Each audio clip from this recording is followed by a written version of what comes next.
Otherwise the sound won't work. Well, we're here with Jeremy Corbyn outside the High Court, where on the 21st of February this year they will have a case hearing whether Julian gets an appeal. Jeremy, tell us why you're here today and some of the background, please. Well, I'm supporting Julian's case, and indeed I've been doing it for a long time, including going to the National Press Club in Washington, where we did a called a Russell Tribunal type event on Julian's case. Julian's big crime is telling the truth about military activities around the world and commercial activities around the world. The US has charged him under the Espionage Act and applied for his extradition.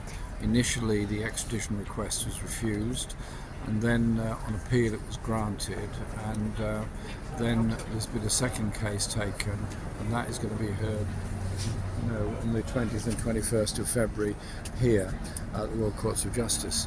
So anyone who's watching this, if you can come along outside the World Courts of Justice on those 2 days, come in the morning between 8 and 9, so we get a good number of people here when the proceedings begin at 10 o'clock. Obviously the number of people that can go into the court will be very reduced because it's just not a very big place, but it's important to show that we are standing with Julian in his attempt to tell the truth about what's going on in the world. I went to see Julian in Belmarsh a couple of months ago, and an hour and a half discussion with him about his case, about the trial, and about his work.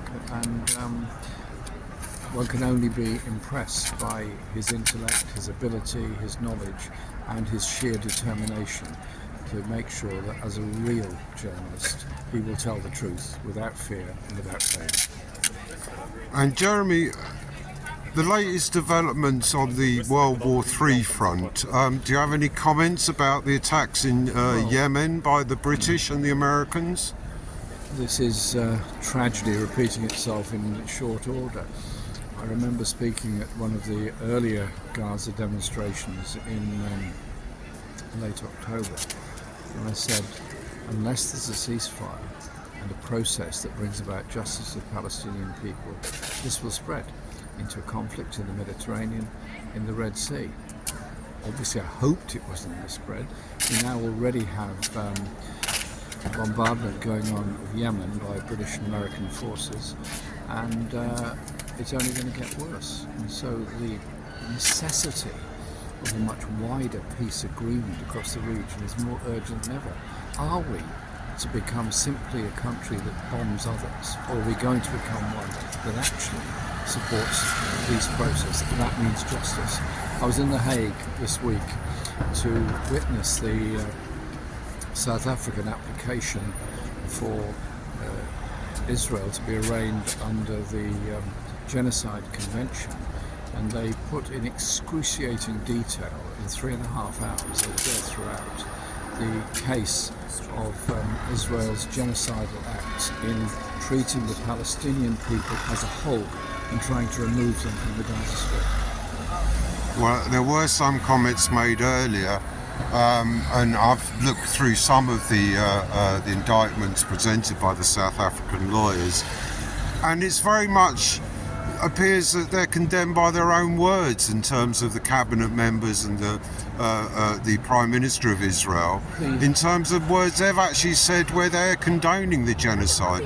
One comment by one minister isn't necessarily proof positive, but repeated comments by the same minister about reducing the population of Gaza by 90%, repeated comments by very senior figures in Israeli politics, Netanyahu included, which say there are no innocent people in Gaza, there are only enemies that we have to deal with, condemning 2 million people to bombardment, 30,000 already dead.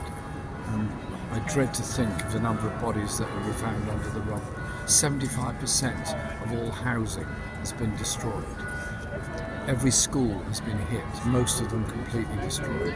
It's quite poignant. It's a school, Beach Primary School in Jabalia refugee camp. I visited that school on several occasions when I've been in Gaza. Destroyed. And It was a happy school where the children, primary school, where the children felt safe, creative. They showed me their paintings. They read me their poems. These were 10-year-old children. Heartbreaking.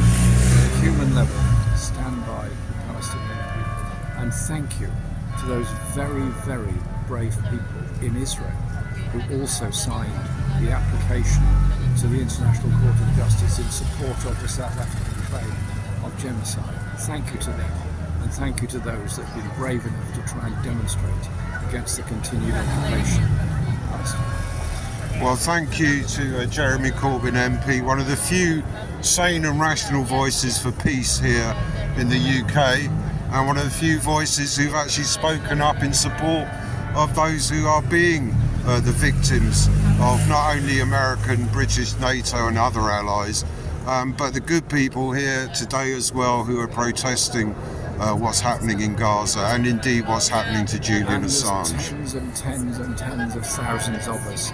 Next week I'll be in Birmingham. We're doing rallies all over the country. We will not stop until Palestine is free and at peace. Thank you, sir. Thanks, Jeremy. Very